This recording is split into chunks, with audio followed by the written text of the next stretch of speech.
My name's Anna, And I'm Ray. And we are the owners, operators, makers, I guess, of Ambletonvale.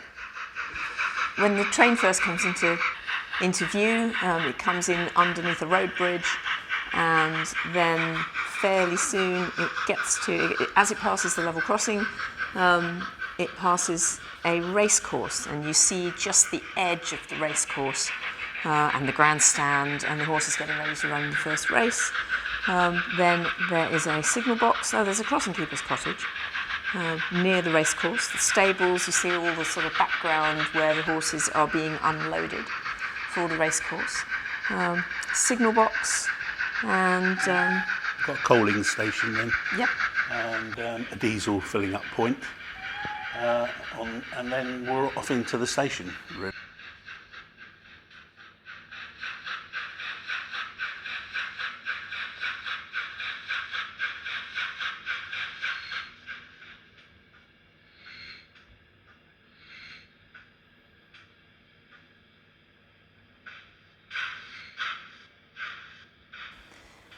It's a rural terminus, branch line, I guess you'd call it, out rolling through the countryside, set in the mid-60s. It's 16 foot by 18 inches in old money. So it's DCC controlled, but we are using wiring tube for our points because we actually like to go along and push and pull. Yeah. It makes it more real somewhere, so yeah. So we've got basically two platforms, platform 1, platform 2, where the trains perform a run around on one platform and they actually swap engines on the other platform. So.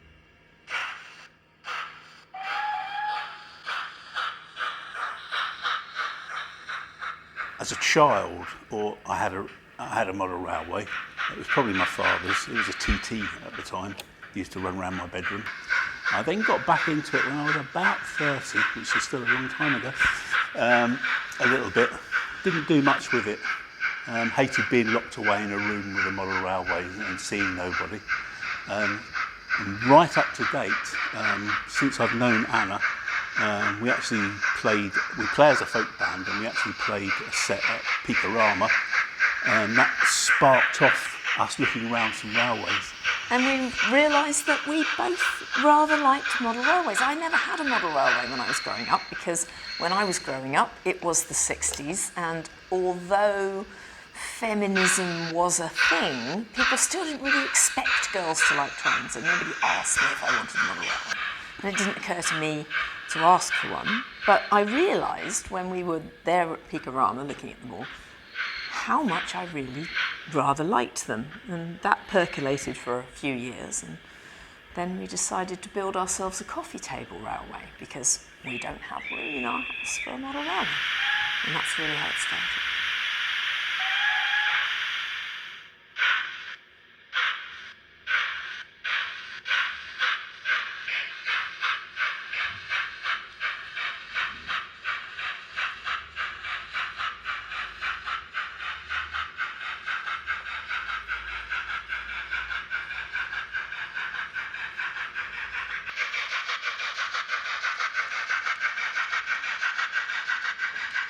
I'm a little bit of a horse fanatic, so She's a lot of a horse fanatic. Ray actually suggested the race course, but I think he was possibly trying to butter me up a little bit. But also the motivation is that a lot of people like animals, a lot of people like horses, and we're aware that at shows there may be a certain number of people in the audience who are not that into trains. And so it was nice, we thought, for them to have something else to look at, be interested in, if they weren't that into trains.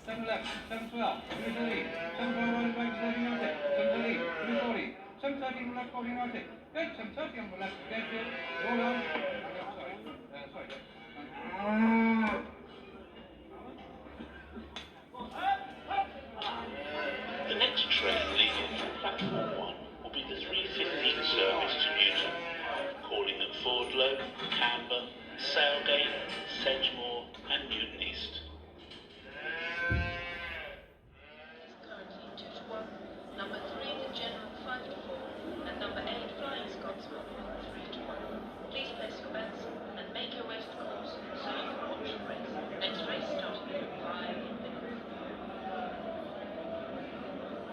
We call them sound puddles. So we basically, under two areas, under the racecourse and under the cattle market, we have a small speaker and an MP3 player playing a loop. So you get ambient sounds basically of animals and horses and the announcements going off and stuff. And it just adds to the whole thing really. The coffee table was our first build and it worked out really nicely. It did make its way into a magazine. And everybody kept saying to us, why don't you show that? And it's not really portable. No, it's really heavy, not really portable. So we thought, well, let's try and make something. And if it works out, we can try and take it to some shows and just see how it goes. And so this layout has got quite wide sweeps on it. And that's a reaction from the coffee table, which was tight turns around a 4x2 piece of board, basically. So that's how it all came about, really. And as we were doing the build, we were putting pictures up on Facebook, which is just something that we just naturally do for the band anyway. And it got quite a lot of attention, and we got a couple of shows from it. And then it just went silly after that. We got And interestingly, we built it one board at a time on top of the coffee table layout. Yes, we did. That was our platform really for building. We have a small house with no table, so the coffee table is our table. That's the work surface. And we covered it with a piece of chipboard, and then worked on top of that. So there was a layout being built on top of a layout. So.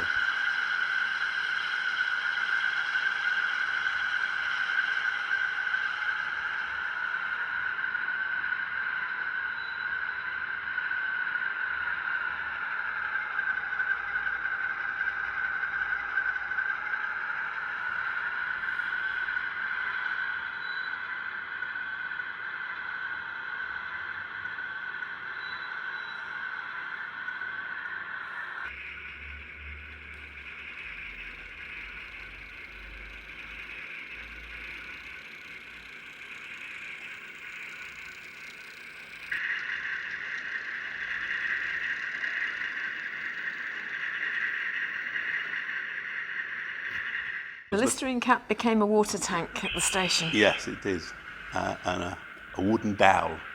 That was your bit of scratch building. Yes, that was your bit of invention. Anna does most of the actual buildings, makes most of the buildings out of cardboard and whatever we've got laying around basically. And I do the infrastructure, I suppose. But between us, we work pretty well together. You know, yeah, we have our moments. We each do bits of each. Yeah. But yes, it's a joint effort. We actually both enjoy it, and we both enjoy doing it. So. And people are quite surprised by that. Yeah. A lot of times they expect if there's a man and a woman running a railway, they expect that it's really the man's railway and the woman is just doing it to be obliging. And that's absolutely not the case. No, we're sort of, you know. I learned how to do scratch building from building a lot of Metcalfe kits. That's where we started with the coffee table, because we were still learning how to do everything. But I love the way the Metcalfe kits are put together. I think they're really nicely designed and thought out. And that really taught me how to put a building together. And I realised that I could, and I'm not enough of an architect to make up a building. So we trolled through the internet again. We trolled through the internet until we found a building that we liked the look of. And then I based it on that. And I've done that with all the other buildings as well. I suppose because it's the race course, it does get a lot of attention because nearly everybody that sees it says, I've never seen a race course on a model railway before. So it does get some attention in that way. So yeah, that would be my favourite bit really. I'm very fond of there's a rural garage with various cars in states of disrepair. And we named it after my dad. My dad fixed cars all his life, but he never had his own garage. So John's garage on the layout is named for my dad, and he is represented by a person underneath a car fixing it, which is how I often saw him while I was young. The future for the layout is we've got bookings through to 2024 for it. So a lot of shows, I think, we'll say. And the future for us is we're building a new layout at the moment, which is a sort of a halfway house in between this 16-foot layout and our piece of 4x2, which is the coffee table. So we're sitting one in between there, so we'll actually be taking 3 layouts out to shows probably. Yes, As because long the as we coffee keep table breathing. now goes to shows as well, in spite of the fact that we built this one, so we didn't have to do that. Yeah. We are in a 4-piece folk band called Two Coats Colder.